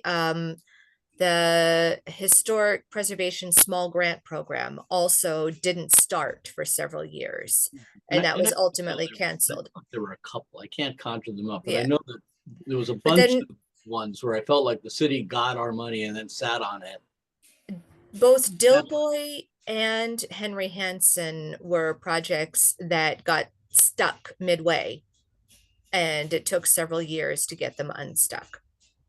Then I got hired and I did working on Dilboy. There you go. Just So got all the RFQs for. So the grant condition should be that John has to run the project.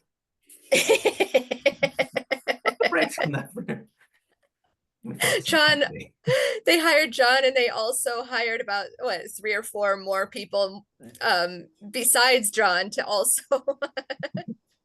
help the projects get unstuck. Mm-hmm.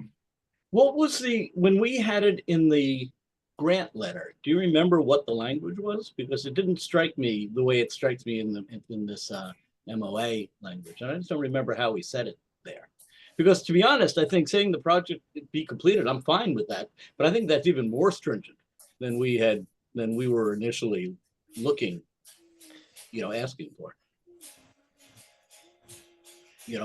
But John, if you're comfortable with, but I also think we were a little bit more absolute. I don't think it was and I wish I had one of those old letters in front of me. It wasn't just give us an update. It was, you need to start the project, within 3 years. And but then this language, it kind of begged the question, well, what does start the project mean? If they've, bought postage stamps, if they started the project.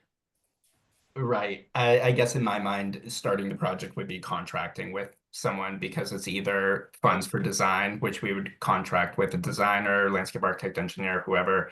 If it's for construction, we would put the project out to bid and work with the contractor on the design. So I feel like starting the project means you're either issuing the bid, issuing an RFP or RFQ for the process, and starting to progress down that line. That would maybe even go farther. Maybe it's actually have sign a contract, because obviously you can go out to bid, and then bids either come in too high or not enough bidders come in, and it doesn't go anywhere on that first round anyway. Right. I guess that does warrant some complications, and just thinking like, because at that point we are actively trying, and usually there's some hurdles that come up. Inflation could be one of them. No actual bids for the project, so we're trying to find contractors to do the work, but no one wants to apply for the work, and that's something that we don't really have any ownership over. It's waiting for contractors to be interested in bidding. So I think kind of showing that we're initiating the process shows that we're moving through it, rather than like having a signed contract. Yeah, and even here in the language that Roberta, that we had previously agreed to, project must be initiated. I like must be, so it's not just give us an update if you didn't. But it does still begs the question, what does initiated mean? Which I hadn't thought of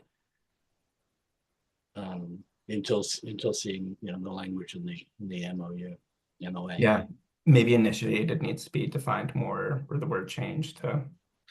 But well, I'd like to hear other people's views. I mean, I've said enough. But I, for one, Dave, share your concern that I don't want to see money tied up. And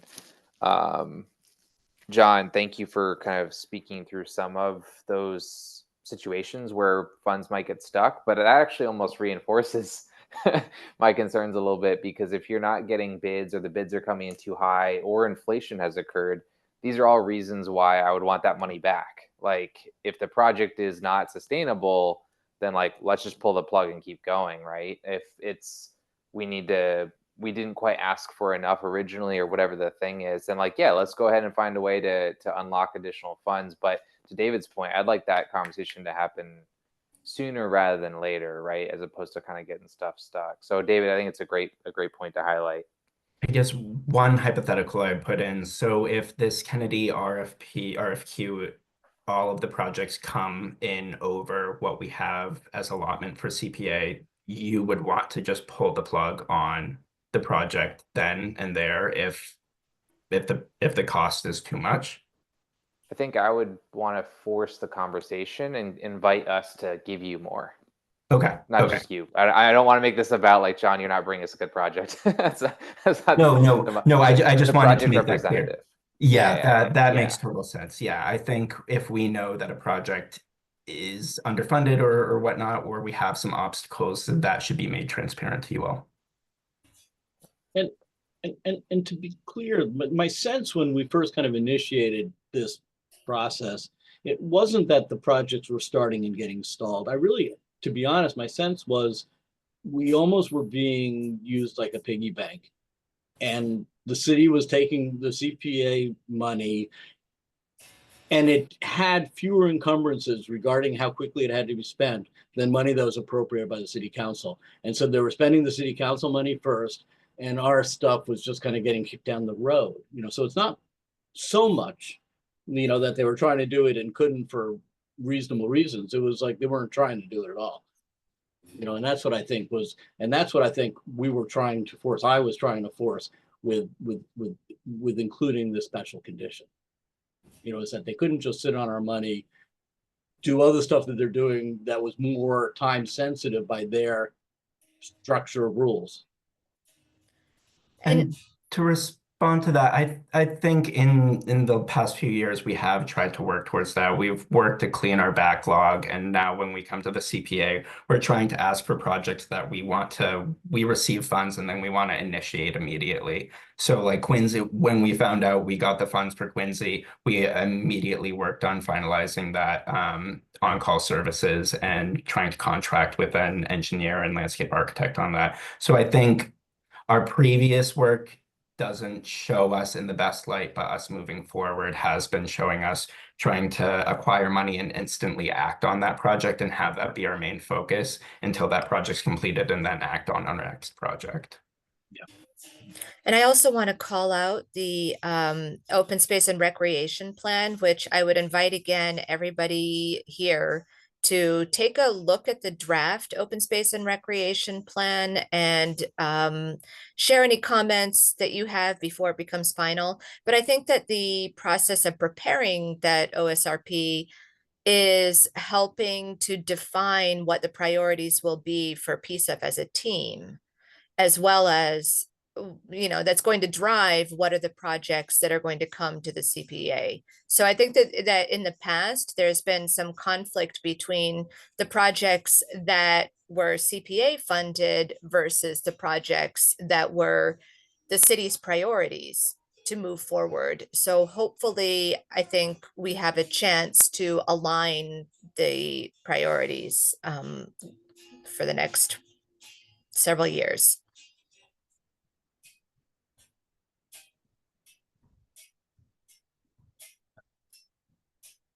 Okay.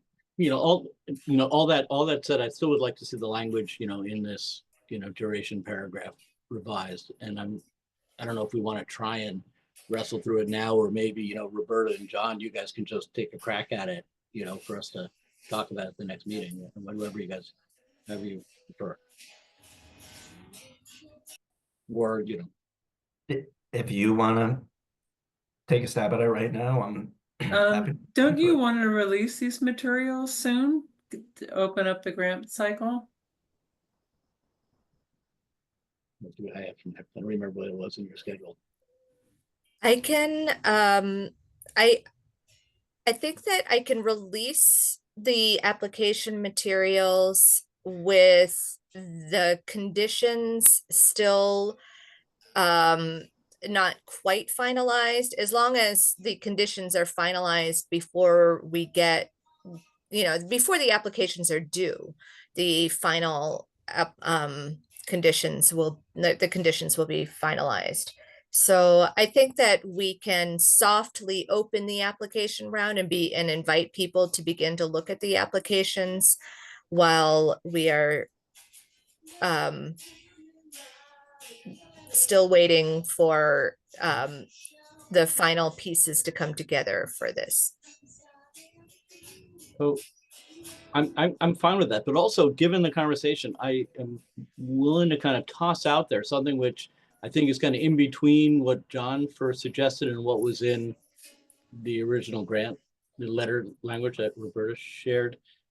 Is it seem reasonable if we revise I don't know if you want to put up that language, but it currently reads, if by 3 years after the city council approved the project, no project funds have been spent by the department on the project, the department must present a project update and revised scope of work, blah, blah, blah, blah. I would wonder if instead of saying no project funds have been spent, that we say if by 3 years after the city council approved the project, somehow some right fund, there is not there was not a signed contract, to proceed with the work or something like that, which I feel is much less stringent, even John, than what you suggested, that the project be done in 3 years. Is us just saying you need to have a contract within 3 years. Sorry for clarification. I don't think I meant done in 3 years. I meant that we would check in every 3 years on the project. Yeah, see, I wanted it to be stricter than that. Stricter than that, but not done. So is it reasonable to say that with, maybe even having to go out to bid a couple of times, if the city is expeditiously trying to do this project, they'd have a contract in 3 years? Yes, sorry. I'm just trying to think of if there's any scenarios where we would accept CPA funds and not contract out for anything. I can't think of any scenarios, but I don't want to write Well, it. we No, that's had good. That's a good point. historically we had when there was that backlog, we had, you know, projects that there just wasn't the bandwidth that were Mhm. awarded, but there wasn't the bandwidth to address. And so I don't know if there were people contracted that were, you know, out there in left field during that time or not. I don't think so. I think it was just plain old, there just wasn't the ability of the For department to Kennedy. take on that many projects at once. Yes, I can at least speak for Kennedy and Doughboy. It was the bandwidth of our department, especially with our new Yeah. zoning And the taking Brown place in School was 2019. like done for a long time. Mhm. But I do think that it's gotten a lot better, like in the last several, you know, like you have cleared the backlog and there is like a lot more sort of agility going on with the projects that you apply for and from kind of start to finish. But I get what David's talking about, because I think part of what helped change that tide was the being held accountable, you know, that it couldn't just like keep on saying, yes, you have an extension, yes, you have extension, but it was sort of like, no, you have to tell us what's going on and when it's going to happen. So I'm not quite sure if we can actually define what initiate is in a way that's going to work for a lot of different situations. I do think that it can't just be if no monies have been spent, because that does kind of open it up to like, you know, go spend a little bit of money and lock it in. I don't know, but Right, because I am thinking about like projects where we have CPA funds, we have a bunch of different pots of money, and knowing CPA is a little bit more flexible, maybe there's a grant that only is a year long and has a hard stop date on that. So we'd like to use that money more first and then move to our CPA funds. So that might be a scenario where we're not really tapping into the funds until maybe year 3, year 4, but it doesn't mean that we don't need the money. It's just trying to prioritize our grants in a way that we get to spend the money the most efficiently. Um, I guess with the ambiguity, saying maybe keeping it vaguer is better, because then how do you define that? You guys get to invite us back at 3 years because you're like, have you initiated? In our minds, initiate means contract, spend money, whatever it means, and you guys get to invite us to speak about our projects. I and kinda we're want- supposed to get that sort of annual update from everybody anyway. Mhm. So, you know, we have a sense of if nothing's happening, you know, you get a sense of that over over the years where it's sort of like not started. Mhm. And then, you know, year 3, it's like, okay, you know, nothing's happened on this. Your So progress report isn't looking good on year 3, yeah. yeah, yeah.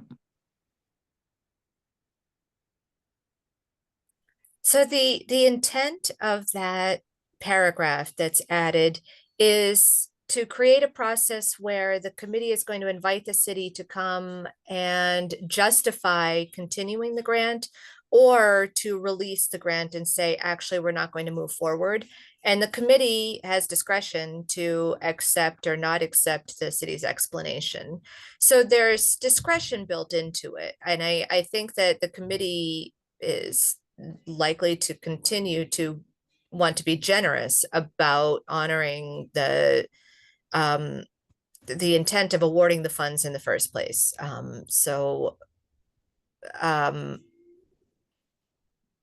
I'm happy to look at the language and see if there's something that can be clarified, but you know, it's an invitation to exchange information rather than and also, so it does both. It's an invitation to exchange information, and it says that we understand that some projects may not be a priority to continue, and here's a process to trigger closing out those projects if that's what we're going to do.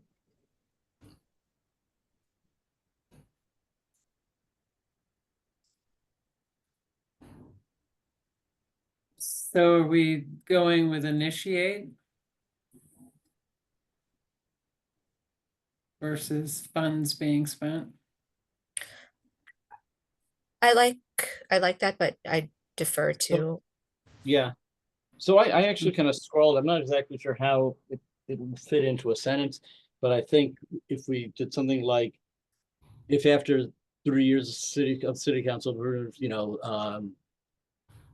the city has not initiated, now there's some blank words, by objective measures such as work under contract or other substantive, work by the city, something like that was what I was kind of thinking of. So we're using initiative, but we're also trying to kind of say, we're trying to get the concept of it being substantial in there, and some idea or some definition of by, what by objective measures we mean by substantial. okay. I'll use the recording of the meeting I to, can also send you I can write okay, email to you. right. That I much appreciated. It's slightly more Englishy. No, thank you for the feedback.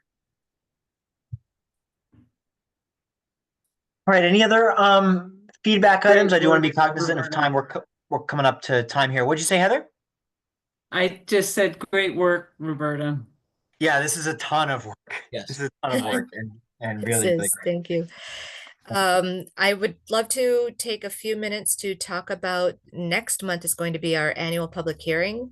And so the format for annual public hearings in the past, for those of you who haven't been a part of this before, has been to invite several stakeholders to come and share their testimony about what they think priorities are for the city. Why is the CPA program important to them specifically, or what needs do they see in the community?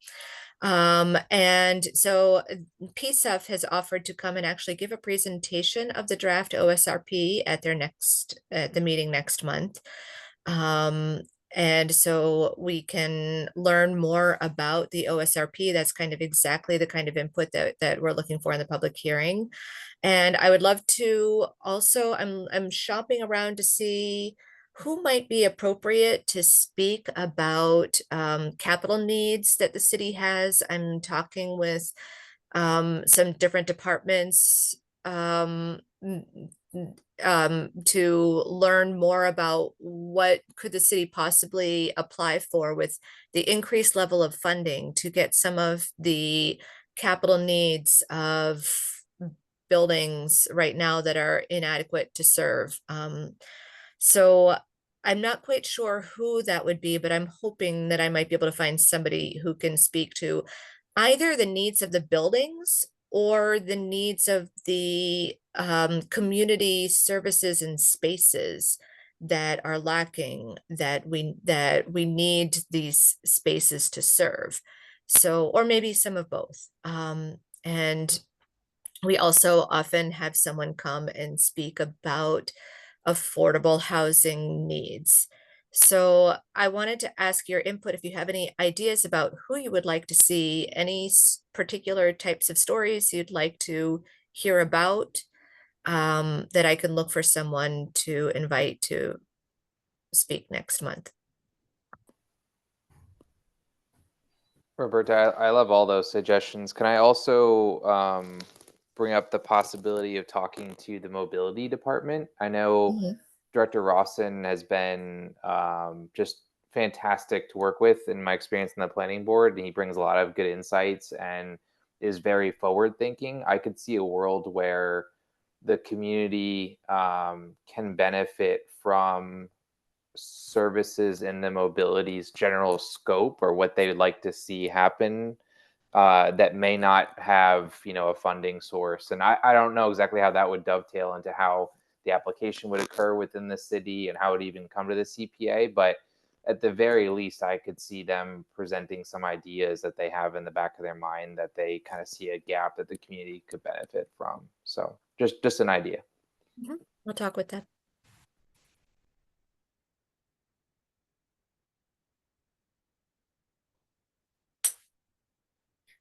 Well, thank you. I do want to move forward if there's not more input on that question. We have a number of engagement events coming up. So that typically we use the month of March to collect public input. And we have just released a survey that is available from our website, the CPA webpage, so you can share that. I'll be pushing out a newsletter this week to announce the survey and the opportunities for attending the public hearing. We will have some library pop-up events and the winter market at the Armory, tabling events, so that we can try to intercept people and learn from them what they think the needs and priorities are. So I did create a schedule, which I would love to invite all of you to let me know if you would be able to attend any of these tabling events with me. I'm going to share the screen once more. Roberta, I had a quick question. This is Mary Jo. Yep. I definitely want to participate in tabling events. The ones that you have for March, just for the dates and the times you had didn't work for me. But I take it March is not the only time we do tabling. Is that right? We also do a lot of tabling in the summer when the city has all kinds of summer activities. You know, I just realized one more date that I didn't put on here is I think it's called Civic Day. And I think that that is April 5th, which is a Saturday. And it's in the middle of the day. I don't happen to remember the time, but I do remember that it's April 5th. Yeah, Saturday, April 5th. So that's another date that, if that date works for you, that's what our spring events look like. I did just see an invitation to sign up for the Carnival in East Somerville, which I've never done before. And so for these Saturday events, I'm willing to join you, but I am not going to sign up for a weekend event that I'll be doing by myself. So if someone wants to guarantee that they will be my partner, I'll show up and help you set up the table and be there. So we do the events in the summertime, the summer streets events, and the farmers markets. So, and the West Branch Library is actually not scheduled yet. So that's not a confirmed time. It might be possible to do a Saturday morning or to choose a different day of the week. Thursday is not their late day. They're open only until 6 on Thursday, but they're open later on Mondays and on Wednesdays. So Roberta, join you at the Central Library. Okay. And Roberta, first, the Civic Day, do you get the impression that's just like a morning shift, or is it, do you have any idea of the scope of that day? I'm going to pull up my calendar and find it on my calendar. Okay.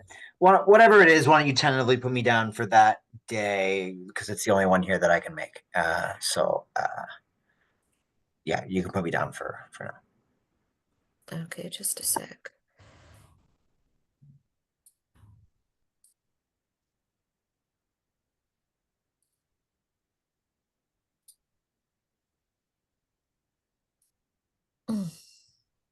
Sorry, it's very hard for me to use my calendar while I have the screen share. So I'm going to stop the share, find the date, and fill that in. I found it for you. It's Saturday, April 5th from noon to 4 p.m. Okay, thank you. Yeah, of course. So, a lot of emails, but Okay, you can put me down. I would love to do a 2-hour shift within that 4 hours if possible, but Okay.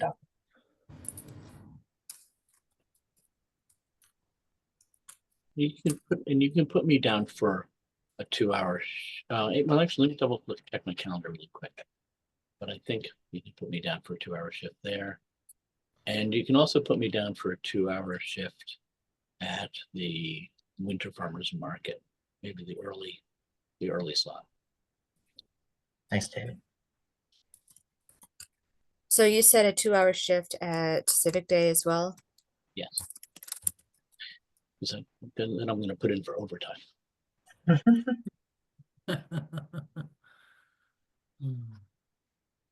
All right, cool. So anybody else that wants to take a shift, please email Roberta.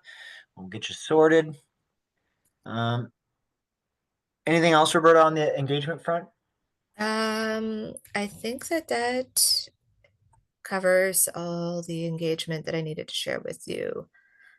So keep an eye out for the newsletter. I'll make sure that all of you are on my mailing list and you can forward that information to your own networks, and we'll get the word out. And do any of you know off the top of your head the time frame, like when the city is accepting comments on the open space plan? Is there a date? Comments are closed now. I believe the original email was sent and there was a 3-week period, and I believe that period ended last week. Let me pull up Allison's email.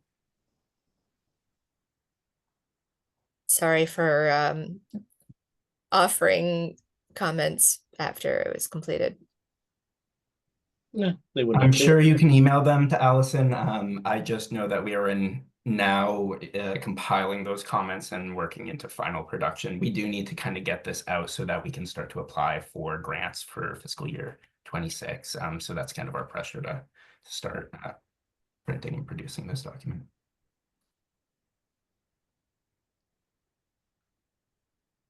Yeah, it's not a very long comment period. I was traveling for the first 2 weeks, and then I was away the third week. Yeah, this comment period was more, we've had like a bunch of community meetings. We've issued a first draft, got comments on this. This is kind of the final blessing of the project. Yeah. There used to be presentations made to the Conservation Commission, but I don't think there was this cycle. Did Malik not make a presentation on that? Not that I know of. Okay, I would have to check with. But I don't know. It would really. Normally someone, the drafters come, to one of the meetings and present it. Not just Malik saying it's available. I think Malik did tell us it was available. Okay. I don't think it was like part of one of our meetings. Okay.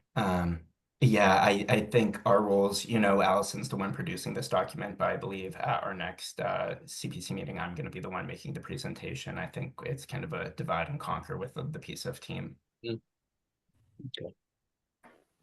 David, I think what I heard out of that is that anything you want to add, just send it to John directly and he'll. Exactly. There's a contact name on the He wants to get any more Somerville CPA grants, Right. Oh. There's a contact name on the Summer Voice page, and you can reach out to that contact. Yeah.